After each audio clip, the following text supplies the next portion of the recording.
একদিন বাদে ঈদ মনে হয়ে যায় শুরু থাকার ঈদর দিনগুলোর কথা। ঈদর 8-10 দিন আগ থাকি বিটিভিত শুরু হয়ে যেত ঈদর 7 দিনের প্ল্যান, কোন দিন কোন অনুষ্ঠান, কোন দিন ছায়াছন্দ, কোন দিন ছায়াছবি। আর ফাঁকে ফাঁকে মন রমজানের ওই রোজার শেষে লক্ষ্মীর খুশির ঈদ ও গান যেতুত বাঁচত। হায় রে, এখন যখন আমরা এই গান শুনি আমরা ভিতর ফাটি যায়। ঈদর কাপড় খেউরে দেখাইতাম না, তখন যদি কাপড় দেখিলি তাতে তো ঈদ নষ্ট হয়ে যেত। কারণ আগে কাপড় দেখাই দিলে ঈদের মজা নষ্ট হয়ে যেত।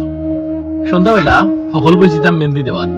তো আগে এলা কৌটার মেহেন্দি আসতো না, গাছ থাকি মেহেন্দি পাতা আইনা পাতারে ফিসিয়া মেহেন্দি তৈরি করতাম। এরপরে যে মেহেন্দি দেওয়া চিন্তা, এ মেহেন্দি দিতে আর তান্ডে গিরিয়া হলে আমরা বইতাম মেহেন্দি দিতাম। রাইতে আফগান তাড়াতাড়ি ঘুমাই যেতাম, আফগান ঘুমাই গেলে সকালে যাব তাড়াতাড়ি, ঈদ আরম্ভ হয়ে যাব।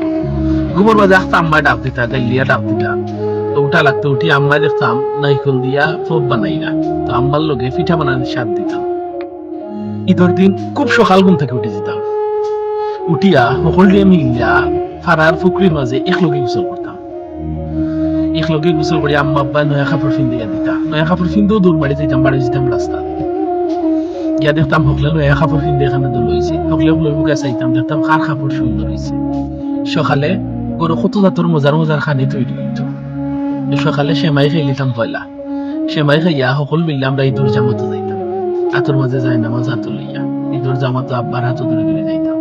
হায় রে সোনার ঈদ, ছোটবেলার হি আনন্দময় ঈদ ওখনকুর যুগাইয়া পাওয়া যায় না। আজ নাই আম্মা আব্বাও বাইসা, যার ঘরে আম্মা আব্বা নাই তার আবার ঈদ আছে। হায় রে সোনার দিন, আজ আমি ঈদুর জামাতে ঠিক একই জায়গায় যাই। ছোট থাকতে যাইতাম আব্বার হাত ধরি, আর এখন আমি আমার বাচ্চারা নিয়ে ঈদুর জামাতে যাই।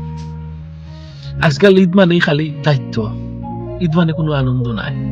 এখন সকলকে কাপড় কিনিয়া দেওয়ার মাঝে ঈদের মজা বড় আর সাথে সাথে আমরার জীবন থাকি ঈদের আনন্দও গেছে কি।